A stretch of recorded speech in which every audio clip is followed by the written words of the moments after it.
What's an A player? It's someone who possesses the attitude of curiosity, connection, and total commitment to the vision. This is a segment of the Naked Leadership Podcast where you'll get to know all the A players of our team at Take New Ground. You also get to see firsthand their brilliance, talent, and commitment as we talk in areas of their expertise. Hey all, this is Chad. Today I get to sit down with Mark Edwards, Associate Partner at Take New Ground. Mark has an insane history and rap sheet when it comes to finance and governance for incredible organizations. If you want to know about anything from raising money to finding board members to creating a strategic exit, Mark is your man. In this episode, Mark and I chat about the ins and outs of a board of directors. We cover topics as simple as what is a board of directors to much more impactful topics like how to assemble the best possible board for your organization. And I think most importantly, when is the right time to start assembling a board of directors for your company? It's so fun to get Mark back on the podcast. Let's go. Mark, my friend, how are you? Great. Chad, it's always good to connect with you, brother. Yes, absolutely. I'm excited to do this with you. This is our first episode of A Players Only with you.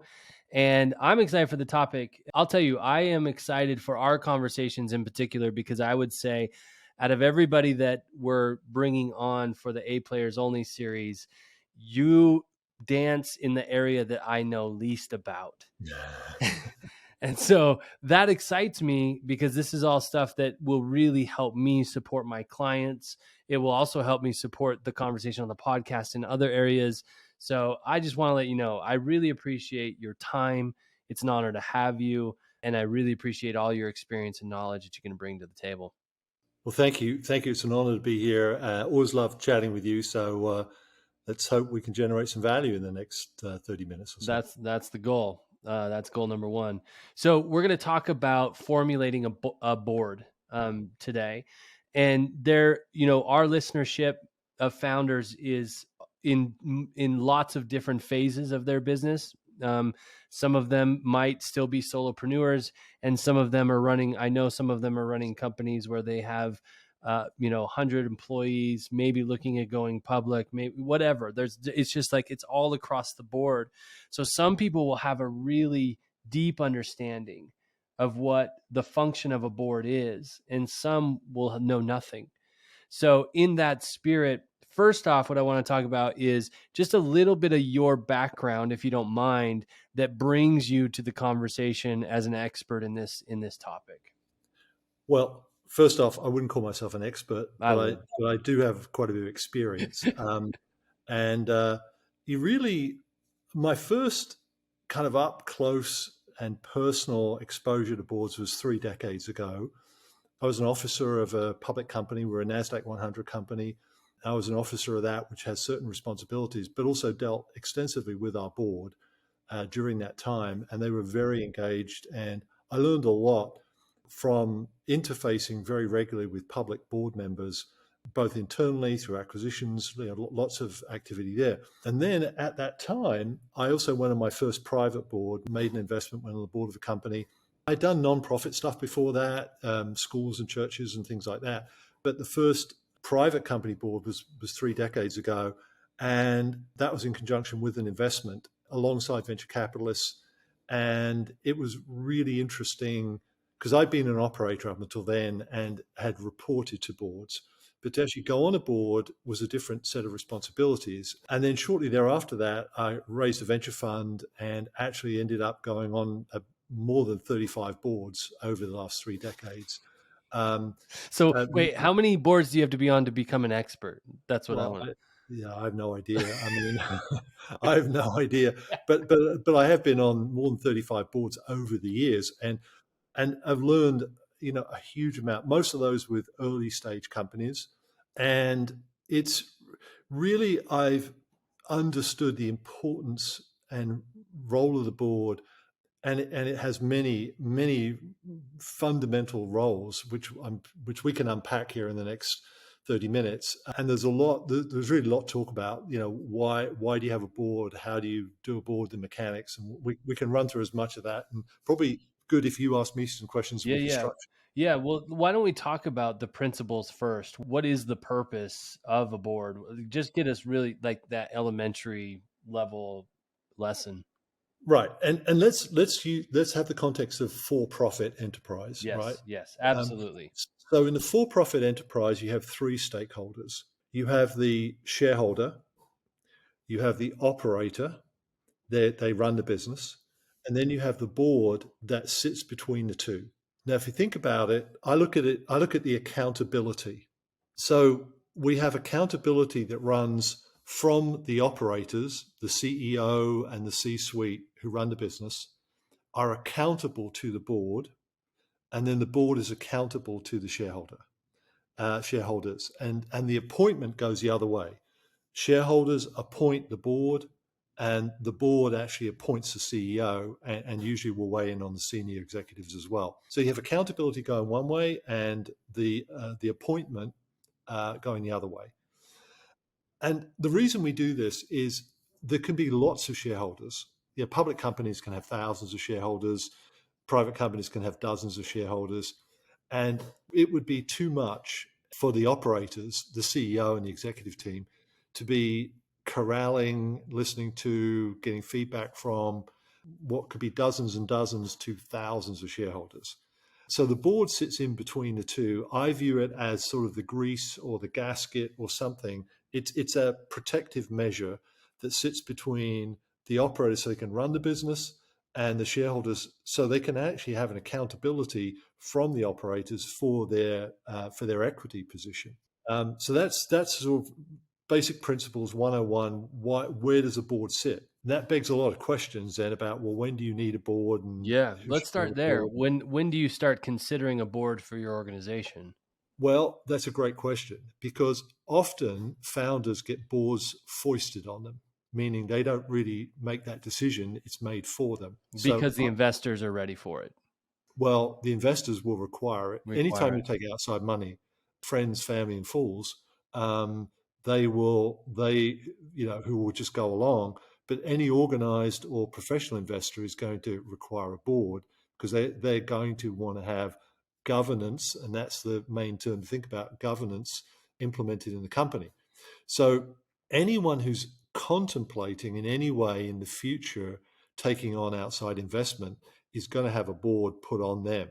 So my recommendation is to get ahead of the game and be thinking about that well before you're taking any investment. So my experience was in venture capital, I was typically coming in and forming the board.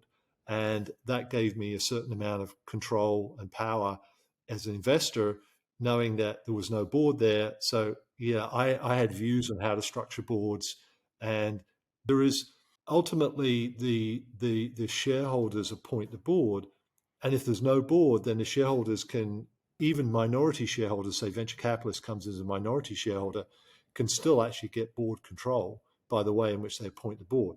So seeing as I'm now on the other side of the table and I work with founders, and I'm no longer the wolf on the outside, but I'm on the inside with the founders. My advice is always get in ahead of the investor, structure it right up front.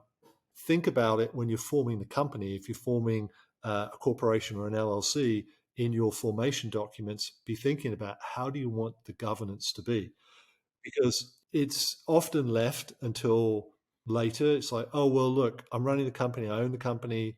Yeah, I get that you are. At some point, you're going to want to bring governance in, not just because you're going to be forced to, but there's some other benefits around strategizing, bouncing ideas off, bringing experience you don't have to the table. There's lots of other ancillary reasons why it makes sense to have a board, and we can explore some of those. But ultimately, if you're ever going to take outside money, you're going to be forced to have a board. And if you're going to be forced to have a board, then you're reacting to the professionals as opposed to they're reacting, because if you've already got a board structure in your formation documents, or if not in the formation documents, ahead of when funding comes in, then the investor's reacting to that and they're asking for changes or modifications. And it's like, well, why are we going to change it? We've already got it set up. Yeah. Yep. Versus We don't have anything. And it's like, well, okay, what are you suggesting here? Yeah. Well, Then we'll show you how to do it then. yeah, and then suddenly your minority investor actually has board control, which typically they're going to ask for, and it's really hard to push back if you have nothing there. If you have something there, you can push back and say, "Well, we have a board. Yeah, you can have a seat, but no, you're not going to get control of this thing." So it's being proactive, right? Yeah, I can imagine one of the fears for founders, especially as they start to grow and it's looking like they're going to bring in outside money. One of the fears that you and I have talked a lot about, even in previous episodes of this podcast, is the fear of loss of control, right? And I could see how bringing on a board could, or even thinking about bringing on a board, or you might want to delay it as a founder because you're afraid that a board is going to come in and take your baby from you or make decisions inside of your organization that you didn't want to make or that you didn't think were best or whatever. How do you get founders thinking about that side of it? In one word, accountability. And I think in the same way that a founder who's, I'll call them a lone ranger, rarely going to be successful relative to someone who, from an operations viewpoint, forms a management team, a leadership team, and then has accountability to that. In the same way, this is an extension of that leadership team, just with people not operating inside the business on a day to day basis. And there's accountability. So the one word is accountability. If there's accountability in the organization, a culture of accountability, which I think there has to be to have a high performance culture, then this is an easy kind of concept because, hey, we already have accountability. We're just expanding the sphere of accountability, bringing in people who are, not in the day to day business versus, well, we don't have accountability in this organization. Well, then it's coming. At some point, it's coming. It's going to be imposed upon you as opposed to, hey, we recognize the value of being accountable to each other. And in that basis, this is a very easy step to expand that sphere of accountability to bring in the governance sphere. Yeah.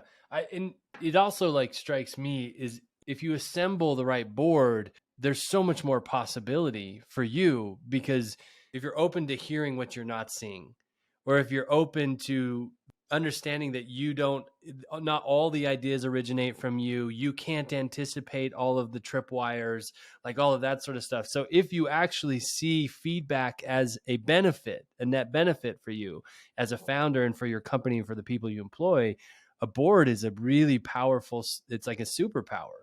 Yeah, I mean, you think of it as mentors. If you structure the board right, you get the right people, you're going to get experiences you don't have, you're going to get networks you don't have, and you're going to get mentoring that you wouldn't otherwise get. Um, as a CEO, it becomes, look, the CEO role is the loneliest role in the company. And other than your spouse or friends, frankly, the board it becomes your sounding board. It becomes a place you go to. It becomes your support mechanism. A properly constructed board is the best support a CEO can get. And that's the other part of looking at it because board members are coming in wanting to contribute, wanting to serve. They're not coming in, thinking, well, we just got to implement, what the shareholders want from a governance viewpoint. They're really coming in, how do we support the vision? How do we support the strategy, the goals? They're really looking at how do we support that? What can we contribute to that? And of course they're going to get compensated too, which is a whole nother area. Unlike your operating team, typically are going to get heavily cash with some small amount of equity. Typically the board is going to be the other way around. They're usually going to be, and depends on the type of company and the stage of company. Earlier stage companies typically more so are going to be equity based on the board. Public companies can be some equity and cash. Usually expenses get reimbursed, but they are team members, right? So you're going to compensate them. They're not doing this for free. Sure. Is there a standard for that or is it all negotiable? It is negotiable, but to a degree, it's getting standardized. There are, in the same way that investment documents got standardized by Y Combinator, there's now fairly standard advisor, board and advisory agreements. Again, depends on the stage, how influenceable the people you're bringing in, what you're asking them to do. Are they coming in and they're also acting as a social media influencer, or are they doing something in addition to, a straight governance role? So you've got to go look at each. It's all a negotiation. At the end of the day, but there's going to be compensation for a board role. Now you will hear about advisory boards, which are non-governance boards, and they're typically set up with a different type structure, and they don't have the fiduciary responsibility that a governance board has, because there is a fiduciary responsibility to shareholders, well, and actually technically to creditors and other people. We think it mainly shareholders, but technically the board is responsible to creditors and other stakeholders. So compensation is something to think about, but it's not the first thing to think about. I mean, the first thing is, when you think about structuring a board, it's like, what is it we need to fulfill our vision, meet our goals, execute our strategies? Then it may be, I need people who've got deep expertise in a particular industry, or they've been there, done that, they've got a certain set of contacts that will be useful, or they've been through the type of operational or technology thing. I mean, I was a corporate officer of a semiconductor company. So our board was all made up of people from the semiconductor industry at one point. So our CFO had been the CFO of a large semiconductor player, even though he actually went on and was the CFO of Cisco at the time. But it was his semiconductor experience before Cisco that we picked him. But we were also moving in the networking space, so it was really helpful to have him. Another board member had been the CEO of a large semiconductor company. Another one had been involved in marketing of semiconductors. So, our board members all came with industry experience, but different aspects, marketing, operations, and finance. So that was a public board. Yeah. So when you think about, I'm thinking about, so we think about this idea of like it's a negotiation, right? You're negotiating with the people who can come in and add value to the organization that you've created. And I'm guessing a lot of people who are in the position to be on a board, probably the monetary compensation isn't maybe isn't always the biggest motivator for them to be on a board. I'm No, guessing. when you say monetary, you mean the cash. Yeah. No, Yeah. no, no, no. It's not the cash is not. Most people coming on boards are not doing it for the cash. I mean, there are a few people on large public and corporate boards. They do, they hold a number of board memberships and they get cash, but that's pretty rare. What we're talking about, the audience we're talking to, it's going to be equity. It's going to be equity because smaller companies are conserving their cash. They're not typically paying cash. So typically we are talking equity, and usually it's going to be options or the equivalent for an LLC. So it's usually going to be some type of an option that will vest over time as they spend time on the board, or it could be milestone based. With if the company achieves certain value creating milestones, then vesting could be there. But yeah, it's typically going to be equity. Is there anything else founders can leverage when they're negotiating getting board members? I mean, is it? I'm completely such a newbie to this concept, but I do understand, like, when we're going into a negotiation, we want to understand different vested interests, right?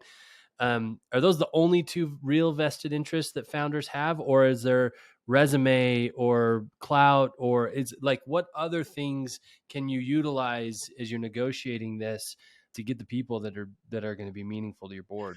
Well, look at the potential board members as they have a portfolio, right? So that potential board member has a portfolio of interests. How does this board position complement and maybe enhance their portfolio of interests? So yes, it's not never about the money. Look, people who are coming on boards come on because the founder journey, they understand the founder journey, they want to support the founder journey, and they ultimately, they want to share to a degree in the value creation, but that's not the primary reason they're doing it. They're doing it because that journey itself is rewarding, and whatever that company is doing fits with the overall narrative for that a potential board member. So it's both what makes sense to the company, but what makes sense to that board member too. Yeah. So that's, I mean, you've brushed against some of it a little bit, but I think we could be more explicit. Is how do you build the best board for your organization? Who do you invite to be on your board, and how do you make that decision? Well, first, it's getting clear about who you as a company are. Who are we as a company? What's our vision? What's the journey we're on?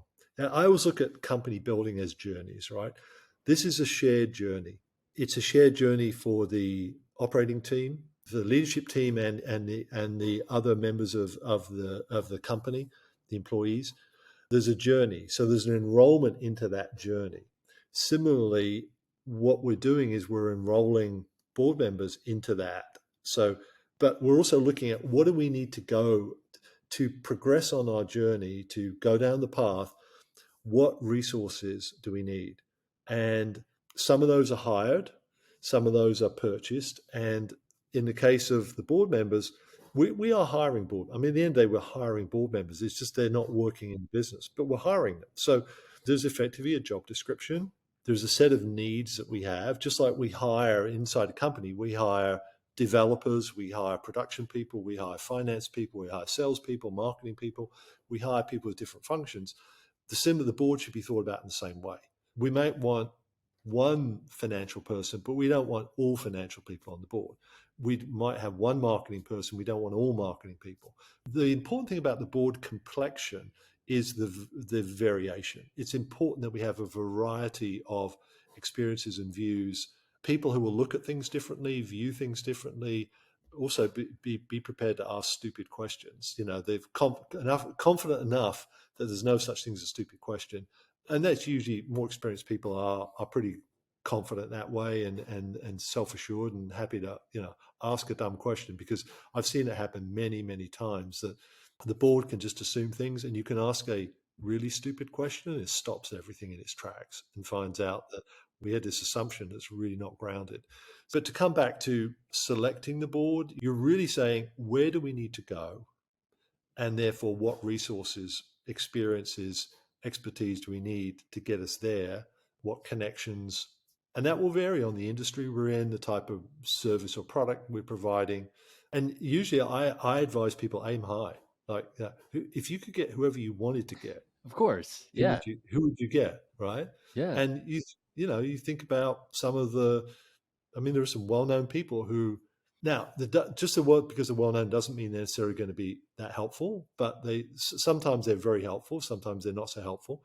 But it may make sense to go after a high-profile person, in which case go after them. I mean, it is an invitation at the end of the day. It's an invitation for a conversation because we're inviting people to, hey, we'd like to chat with you about this. We're not offering you something yet. We'd like to chat about, does this make sense for you and for us? That's right. And as you're talking, Mark, I'm thinking about, I could see it be easy for a founder to get starstruck by a name or a character or a rap sheet of accomplishments. And just like all of the conversations we've been having on this podcast about hiring, I love that you talked about it being hiring, because we often want to just we want to look at the resume and determine a fit based off of that. And our encouragement is to get into it, like you said, a start of a conversation about vision, commitment, all of that sort of stuff. So before you get starstruck or just believe somebody's a fit because of what they've done in their past or the name that they have, how do you get connected to their commitment and connection to your vision, your core values, your all of that? All in the conversation at the end of the day, right? I Yep. mean, there's going to be a conversation about, we're going on this journey. We want to invite you into conversation to see if this makes sense for you and for us. Which is the benefit of doing it early. Yes, that's why you want to do it early. Because what's going to happen is then you have some possibility and some flexibility. If you wait until the investment occurs, I guarantee the investor is going to want to stack the board with their people. Now, only if I would say, they have vision, would they be prepared to structure the board in a way that makes more sense. I'll give you an example. When I was a venture capitalist, we would typically demand and get 2 out of 5 board seats. And that would be for an equity investment in the 25 to 30% range. We could always get 2 board seats.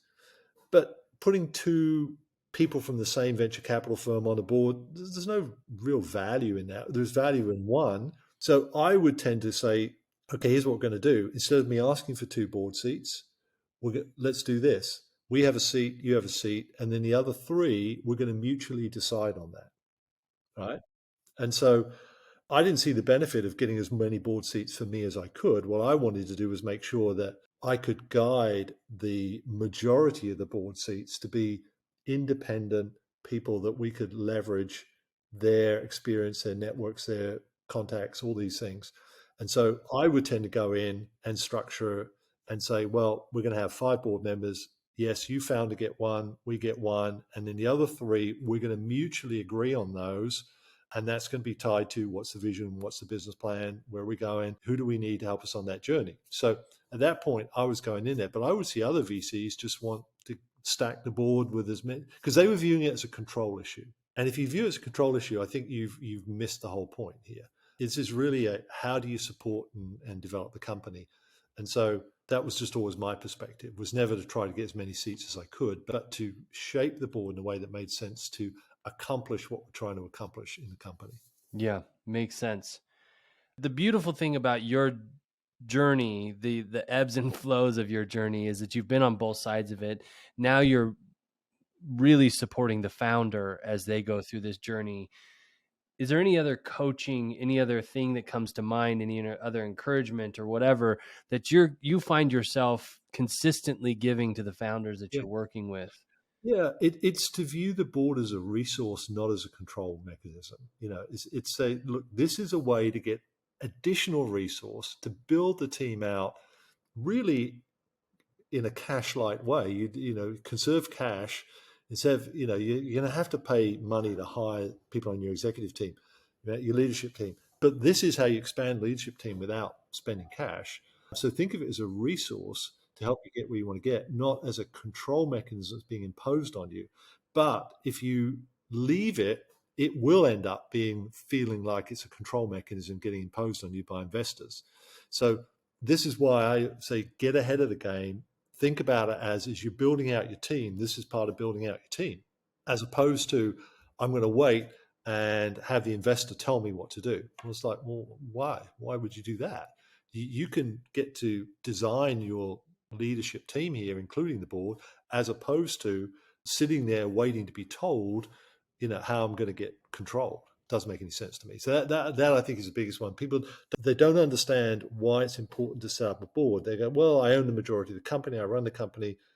That's just, I don't get it. Well, let's understand, take that word accountability. What does that look like? Well, be accountable every month for your financials and your operational metrics to the board. Be accountable every 3 months for how we're doing against our strategic plan.